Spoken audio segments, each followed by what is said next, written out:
To put it simply, Europe just wouldn't be Europe without the Italian peninsula.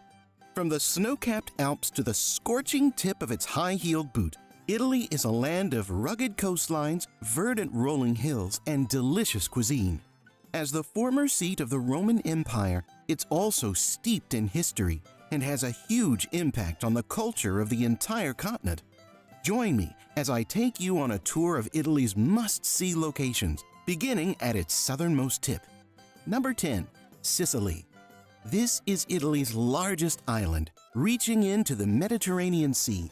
It has been a hotbed of the arts ever since the days of the ancient Greeks, and it offers its own distinct culture, separate from the Italian mainland. People come to Sicily for the fiery Mediterranean climate and usually end up staying for cuisine.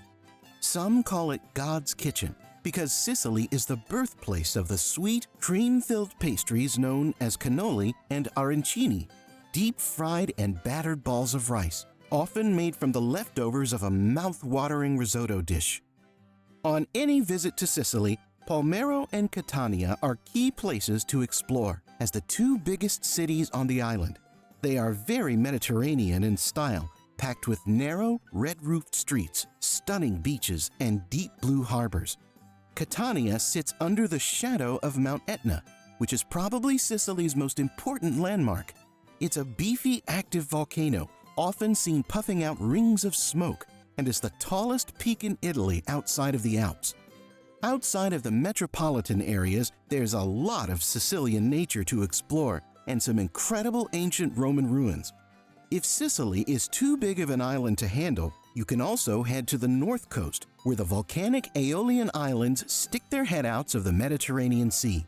There are 7 islands in all, packed with beaches, sheer cliffs, and cute seaside towns. Number 9. Lake Como. It may not be as wide as Lake Garda or as long as Lake Maggiore, but Lake Como is the crown jewel of Italy's Lake District. From many angles, it looks more like a river than a lake, and having the foothills of the Alps on every side has created an incredibly dramatic landscape, famed all around the world. The entire lake has a sense of prestige and class thanks to the countless villas, resorts, and photogenic villages that cling to its banks. The towns of Bellagio, Menaggio, and Torno are essential stops, and due to the shape of the lake, anyone traveling by boat can probably hit all the important sites in a day or two. Boat tours are easy to come by, and visitors can also take part in food and wine tastings in any of the nearby towns. Lake Como has long been a refuge for the rich and famous, with footballers like Ronaldinho and Lionel Messi, and big names like George Clooney and Gianni Versace all owning houses here. Time just seems to slow down at Lake Como, and it's so easy to fall into the quiet, lakeside rhythm. Number 8. Sardinia. How far away from the Italian peninsula can you get while still visiting Italy?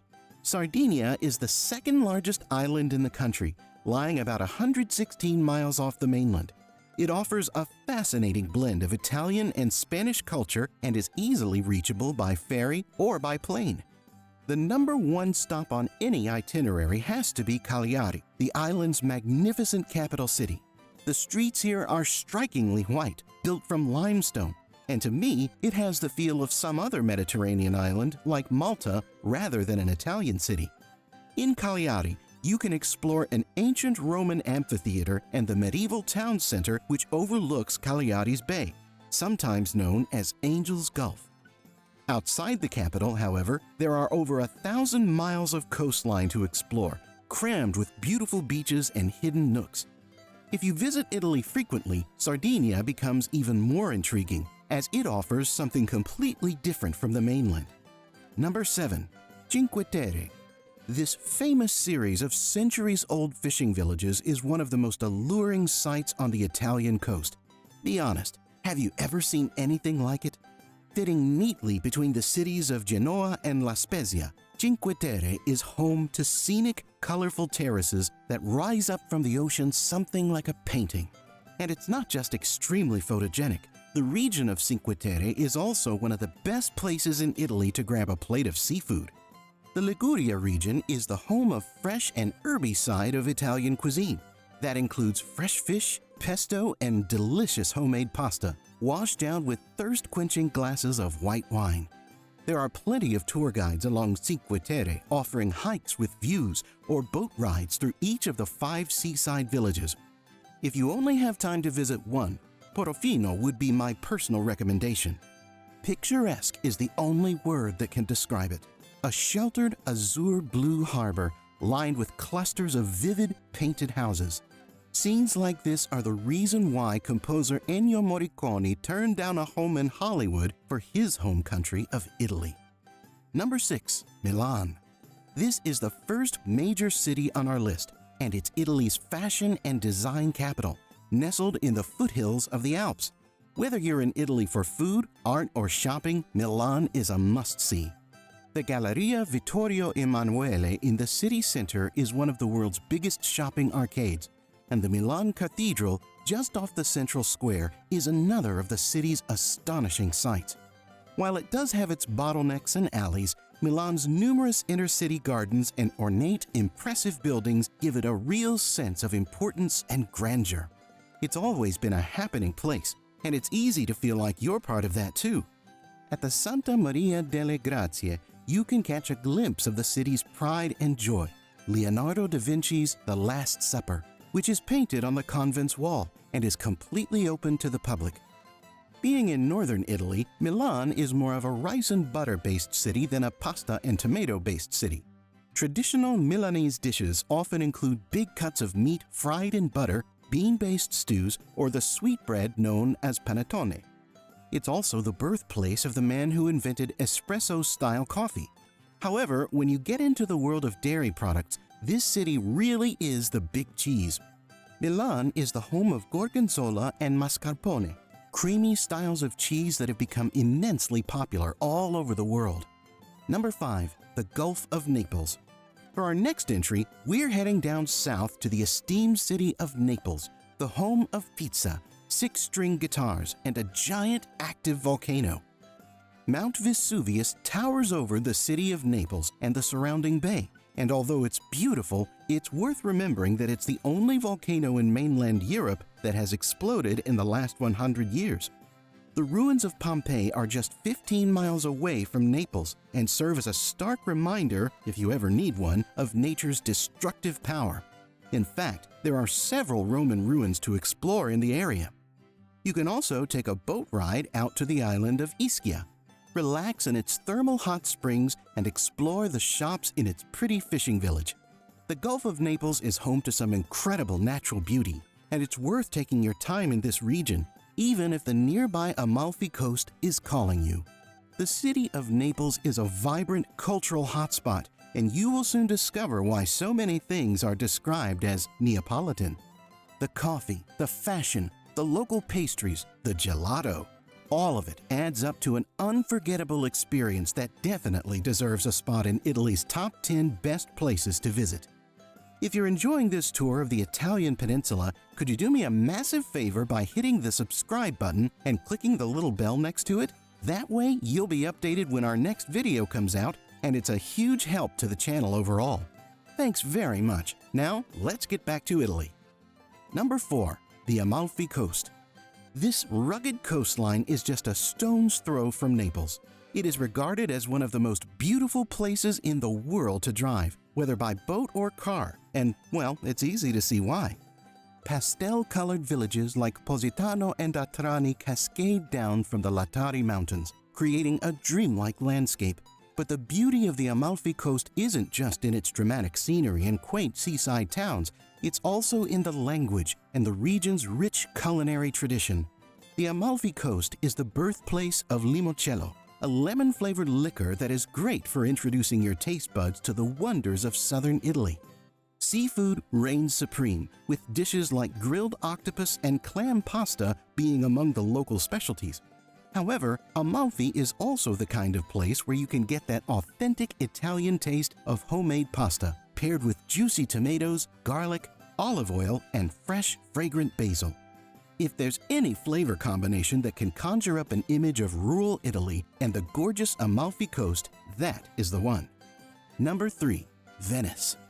A city like no other, built on a slowly sinking lagoon in Italy's northeast, Venice is a complicated patchwork city of canals, bridges, and stunning courtyards that will take any jaded traveler's breath away. Depending on the time of the year, the city's streets can sometimes turn into a constantly changing maze as some pathways get blocked off by shallow flooding.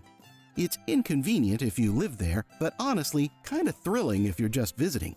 Every step through Venice feels like an adventure. Highlights include St. Mark's Square, the separate island of Burano with its famous wonky tower, and the gorgeous palazzos that appear out of nowhere along the city's narrow footpaths. Of course, you can't skip out on a gondola ride down the Grand Canal, which is kind of like Venice's freeway, a wide stretch of water packed with every kind of boat. Number 2, Tuscany. This is Italy's heartland, a landscape of green rolling hills topped with picturesque walled towns. The more you see of Tuscany, the more you will realize that the entire region is geared towards the production of wine and delicious Italian cuisine.